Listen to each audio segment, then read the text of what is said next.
Oh hai, Assalamualaikum. Kembali lagi bersama Mbok Im. Nah, teman-teman, udah agak ini ya, euforianya udah agak merosot ya.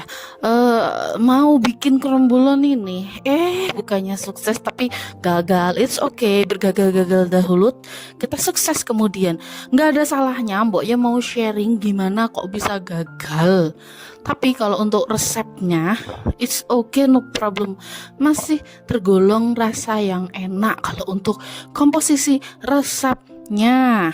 Nah, masih bisa ditiru karena kegagalannya masih bisa diperbaiki, masih bisa dievaluasi.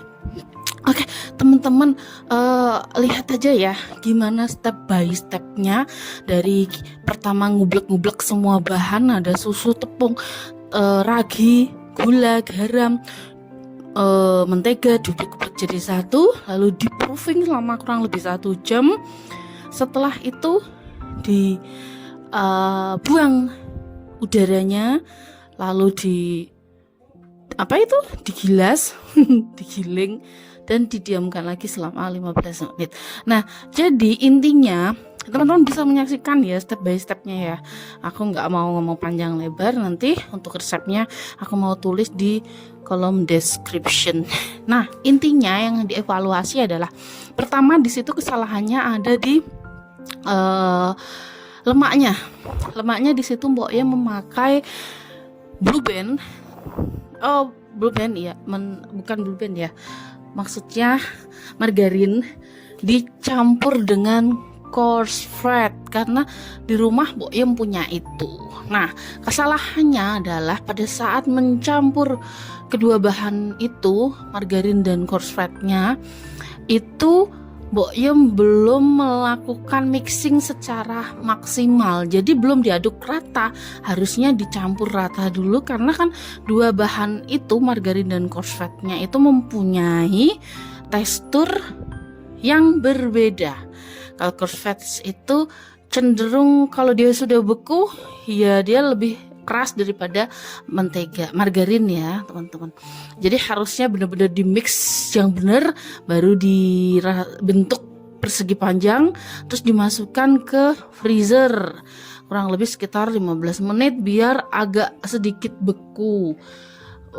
Nggak terlalu keras juga sih. Nah, kesalahannya adalah yang harus dievaluasi itu untuk pemakaian coarse fats dan margarin, Mbok Yem tidak memakai dengan benar mixingnya.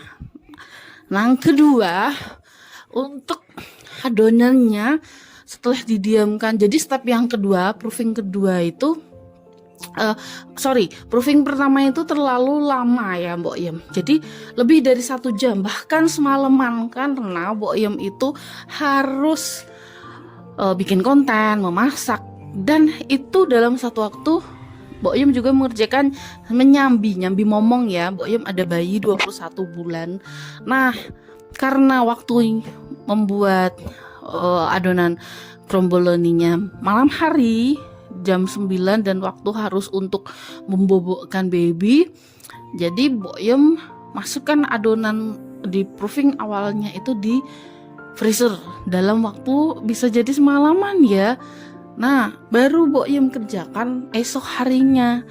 Jadi bisa dikatakan kesalahan kedua adalah overproofing. Mungkin kalau freezernya bagus itu nggak masalah ya, dia menghambat pengembangannya.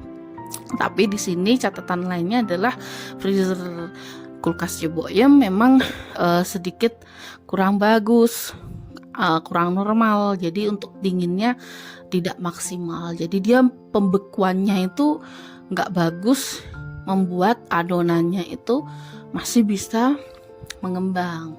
Nah, itu adalah kesalahan yang kedua. Dan kesalahan yang ketiga, dalam penyatuan adonan yang pertama dengan lemaknya, si margarin dan coarse fat itu belum benar-benar rata. Jadi terburu-buru, harus benar-benar rata, harus benar-benar tipis, dan kalau bisa usahakan maksimalkan itu adonan yang sudah dicampur yang sudah menjadi adonan pastry itu panjang ya, potongannya panjang, jadi sehingga menghasilkan gulungan yang lebih banyak, sehingga tidak terlihat seperti kromboloni Naruto dan jaraknya jauh ya, beda banget. Itu adalah kesalahan yang ketiga. Kalau untuk rasa, Boya mengakui rasanya enak, gurih, enak. Ya beneran enak. Tapi karena apa? Karena ada beberapa teman yang mulai recook resep-resep di aplikasi Tit. Terus itu katanya mendapatkan resep di sana recook nggak enak rasanya, dan kurang lebih sama, gagal juga seperti yang Mbak Yem lakukan.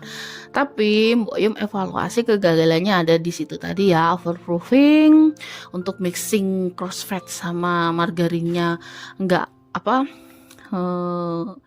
nggak bener sempurna. Seharusnya kalau Mbak Yem mau, Mbak Yem gunakan salah satu saja, margarin atau crossfed. Tapi di sini kan mengingat Mbak Yem punya dua, kenapa nggak sih mencoba gagal, ternyata gagal. Dan ini harus Mbak Yem sampaikan biar teman-teman jangan melakukan hal yang sama gagal yang Mbak Yem lakukan. Dan yang ketiga itu tadi, untuk penggilasannya itu terlalu terburu-buru. Harusnya benar-benar, karena di awalnya memang sudah salah di awalnya, yaitu untuk mixing margarin dan cornflakesnya itu sudah salah. Jadi untuk perpaduan adonan dan margarin yang step berikutnya itu akan mempengaruhi akhirnya kan, seperti itu.